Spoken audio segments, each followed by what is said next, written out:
Dr. Rutherford, Denney, he touched lives in our industry in so many ways, from his passionate teaching to his applied research within the industry and to service in the community.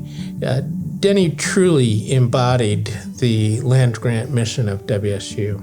He was caring, he was thoughtful, he really wanted every single one of us to succeed.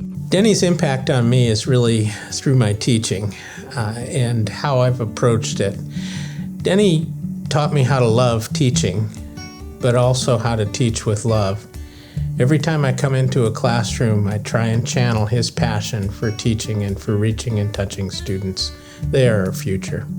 I was cleaning out some materials and I came across this note and in one of the files, and the note said, "Remember, in this life, there are always more horses' asses than horses." And I chuckled to myself, but I didn't immediately recognize the handwriting, nor did I remember being given the note.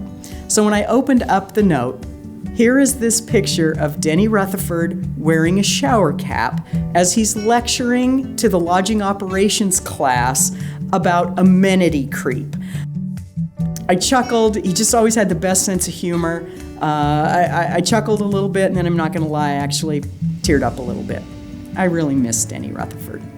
I had seen that Denney was going to be talking to the Spokane Valley Chamber of Commerce. So it's quite a large auditorium, people are filling in, and Denney's recognizing people as he begins his talk. You know, here's the mayor, here's the county councilman, here's Mark Beatty. He's just finishing up his MBA at Gonzaga. He's going to continue on and get his doctorate so I can retire.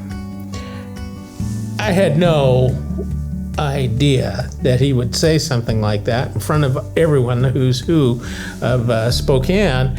And so afterwards I said, "Denney, what are you talking about?" He says, "No, really, let's talk, let's get together and let's get serious about this." He said, you need to consider teaching as a career. Shortly before Denney passed, my son Jason, who's here tonight and a proud graduate of WSU, called and said he was struggling in one of his classes.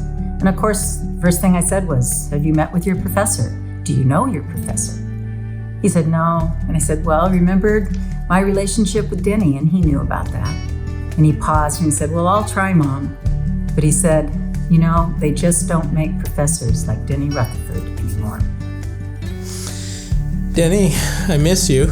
I miss your advice, your mentoring, your smile. But I take solace in that you live on through all of those that have had the opportunity to be in one of your classrooms, to be a student or a colleague of yours. And, well, thank you, and go Cougs.